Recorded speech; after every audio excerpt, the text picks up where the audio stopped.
doing Black Friday sales for playoff tickets. There are some the league is afraid that there are some teams' games where you could get into the playoff game for $6. That is how low some of these ratings might be and how low some of these ticket prices might be. Let's get into it. Welcome to Keep the Vision. Make sure you like, comment, subscribe, share the channel, hit that bell notification. Let's go. WNBA is in a... The value of a ticket had plummeted not because the team was bad, but because one player, the one player who would become the undeniable face of the entire league, was going to be watching from the sidelines in street clothes. This is the story of how Caitlin Clark's injury exposed a fragile foundation, turning a celebration into a fire sale and forcing an entire sports league to stare into an uncomfortable mirror. It's a price point you'd associate with a fast food combo meal, a movie rental, or maybe a fancy cup of coffee. But for a professional sports playoff game, it sounds like a fantasy or a misprint. Yet, there they were. Tickets to see the Indiana Fever in the WNBA playoffs being offered for the almost unbelievable price of $9. For less than the cost of a Chipotle burrito, you could secure a seat to watch what was supposed to be one of the most electrifying events in basketball. WNBA is in a panic right now. The WNBA higher-ups are panicking. They don't know what's going to happen. I already let y'all know. I showed y'all the numbers that they was concerned about the playoff ratings and what they will be for the networks. They're concerned about it already. No Caitlin Clark here to carry everybody. They don't know how these numbers are going to look. Tickets are they're already doing Black Friday sales for playoff tickets. There are teams already doing Black Friday sales for playoff. This wasn't for a preseason exhibition or a last-place team going through the motions. This was playoff basketball, the culmination of a long and grueling season where every possession matters. But the market had spoken, and its message was brutal, clear, and undeniably shocking. The value of a ticket had plummeted not because the team was bad, but because one player, the one player who would become the undeniable face of the entire league, was going to be watching from the sidelines in street clothes. Imagine scrolling through a ticket app and seeing a playoff game listed alongside discounts for a car wash. That was the reality. This fire sale wasn't happening in a vacuum. It was a direct and immediate reaction to a single piece of news that sent shockwaves through the sports world. The phenomenon we're about to explore is a case study in modern sports economics, and it centers on one name. This is the story of how Caitlin Clark's injury exposed a fragile foundation, turning a celebration into a fire sale and forcing an entire sports league to stare into an uncomfortable mirror, revealing the delicate balance between a team's success and a superstar's singular drawing power. This is the cheapest it's been to get into an Indiana Fever game all year. This is actually the cheapest it's been. Look, I still think it's going to be nearly a sellout. Because I'm sorry, if I lived anywhere near Indiana, if it was 10 quid, I'd go to the game. I'd go to the game. I'd absolutely go to the game. I don't care. I'll pay $10. It's cheaper to be in the arena watching the game than it is to sit at home. Probably more expensive than it would cost to go to to pay for one game on Fever Direct, I'd say, if that's a thing.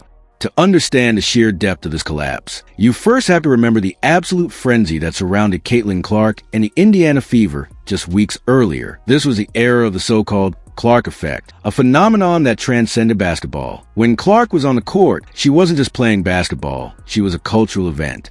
The Fever, a team that had been an afterthought for years, suddenly became the hottest ticket in town, and frankly, in the entire country. Home games in Indianapolis were consistently selling out, averaging over 17,000 fans per game, a figure that, astoundingly, began to rival and even surpass the attendance for the city's NBA team. The atmosphere in Gainbridge Fieldhouse was transformed. It was no longer just a basketball game. It was a happening. Young girls and boys wearing Clark's number 22 jersey filled the stands, their eyes wide with anticipation for the next deep three-pointer or breathtaking pass. The energy was palpable, a mix of hope and excitement that had been absent for years. But it was on the road where the effect became truly surreal. Understandable in this era to figure that tickets for playoff games are more expensive than the regular season, but Fever tickets for Tuesday night remain very affordable. $12, $13. I don't know what they're going to lie about as far as attendance goes. We're going to get into that momentarily. There are tons of tickets, hundreds of tickets available, if not thousands of tickets still available for tonight's game at a cheap price of a hoagie sandwich and a bag of chips from Wawa. You know, during Hoagie Fest, nonetheless. A hoagie and a bag of chips from Wawa, you can get into games. Opposing teams saw an opportunity they couldn't ignore. The Washington Mystics, for example, made the decision to move their game against the Fever from their usual 4,200-seat arena to a massive 14,000-seat venue. They knew the demand was there. The Chicago Sky took it even further, shifting their home game against Indiana to the legendary United Center, a building that packs in over 20,000 fans. These weren't just logistical moves. They were declarations of belief in Clark's power to fill seats. It signaled a shift in how franchises viewed the business of women's basketball, all thanks to one player's ability to captivate a national audience. Caitlin Clark was a draw on a scale the WNBA had never, ever witnessed before, single-handedly rewriting the rules of engagement for the entire league, which is why what happened next was so jarring, so stark in its contrast that it almost felt like a different reality. In a frenzy right now, the cash cow is not available to play. The golden goose is not available right now. That is Caitlin Clark. So now everyone has to get their numbers on their own. We saw Caitlin Clark bring in a whopping 1.8 million viewers for her first playoff game versus the Connecticut Sun last season. That was more than all of the other playoff games that was played that day combined. More than all of the other playoff games played that day combined. On September 4th, the Fever announced that Caitlin Clark, who had been battling a groin injury, would return for the rest of the season and the playoffs. The anticipation built. Fans began making plans, checking schedules, and getting ready for a playoff run fueled by their superstar. And then, just as quickly, the floor fell out. The team announced she would, in fact, be sidelined for their first home playoff game since 2016. The impact was immediate and brutal. It was as if someone had flipped a switch. The energy and demand evaporated overnight. Suddenly, the same playoff tickets that would have been snatched up in minutes were languishing on resale sites for pennies on the dollar. We're not talking about a small discount. We're talking about a financial freefall. Last year, the cheapest ticket available to see the Indiana Fever at the Connecticut Sun in the first round of the 2024 WNBA playoffs, $133. Let's just say it's not near that expensive this year. It's not. So right there, Indiana Fever just had Caitlin Clark cut a WWE promo. I'm waiting for CM Punk to run out of the tunnel. There's Mr. Punk.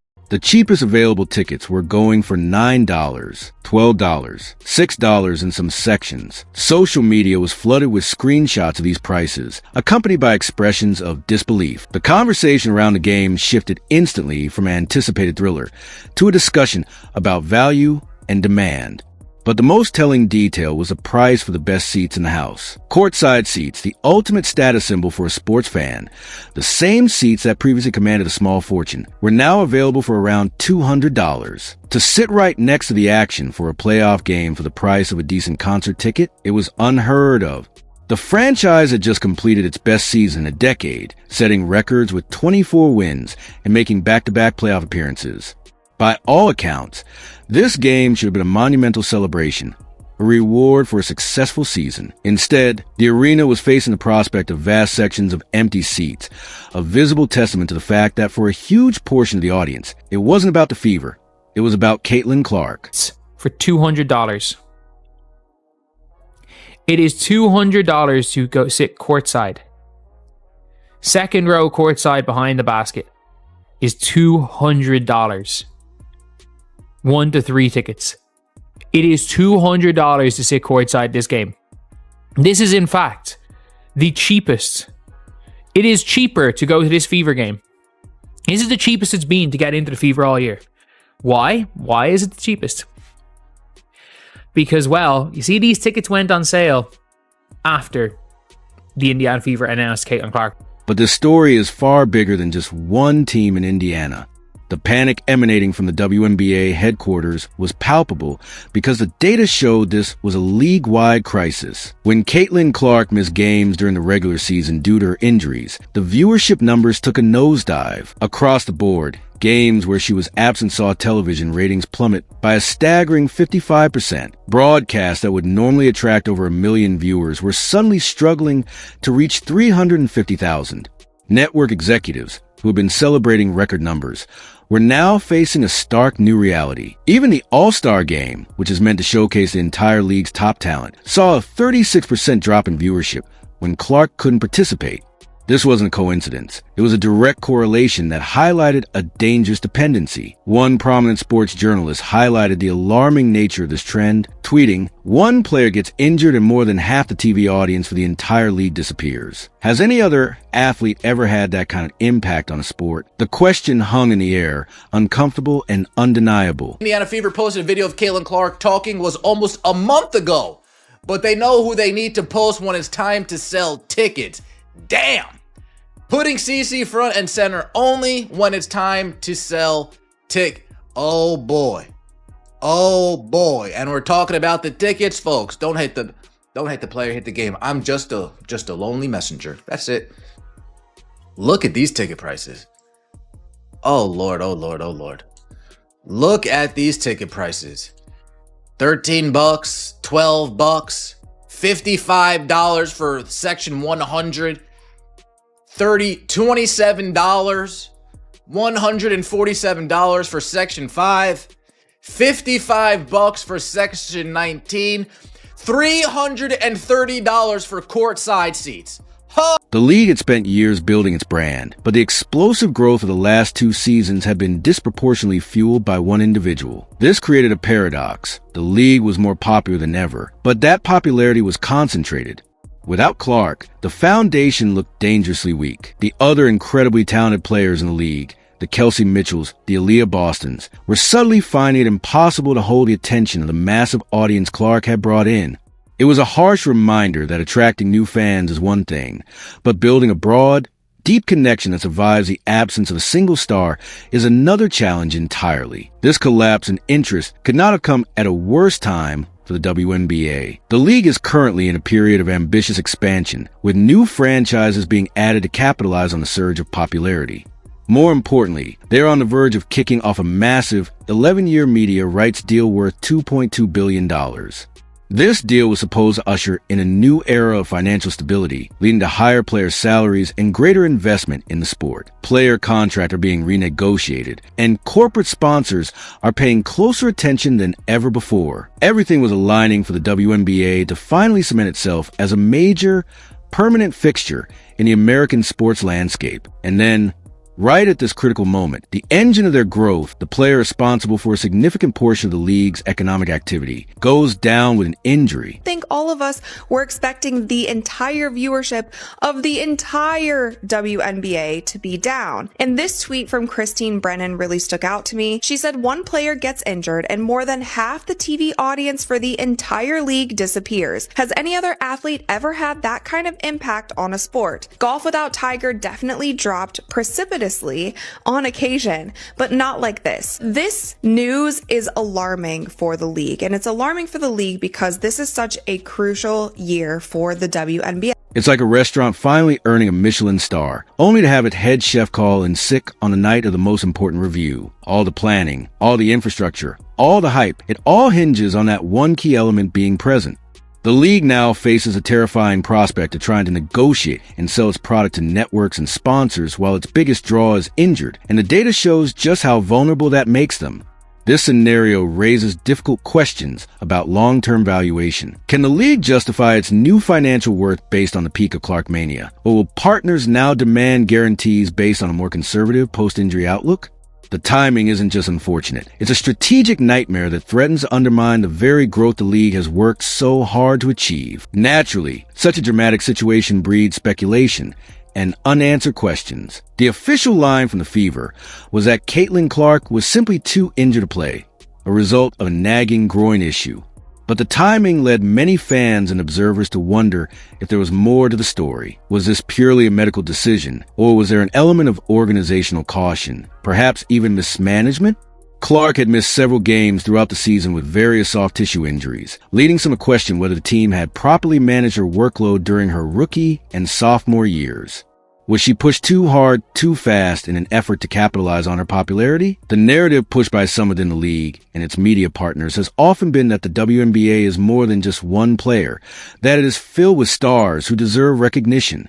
Yet, when the moment of truth arrived, the actions of the franchise spoke volumes. Critics pointed out that the team's social media, which had heavily featured Clark to sell tickets during the season, suddenly went quiet about her in the lead-up to the playoff game, only potentially use her image again to try and spur last-minute sales. This back and forth creates a cloud of uncertainty. Was the league's biggest asset being protected for the long term, prioritizing her health over a single playoff game?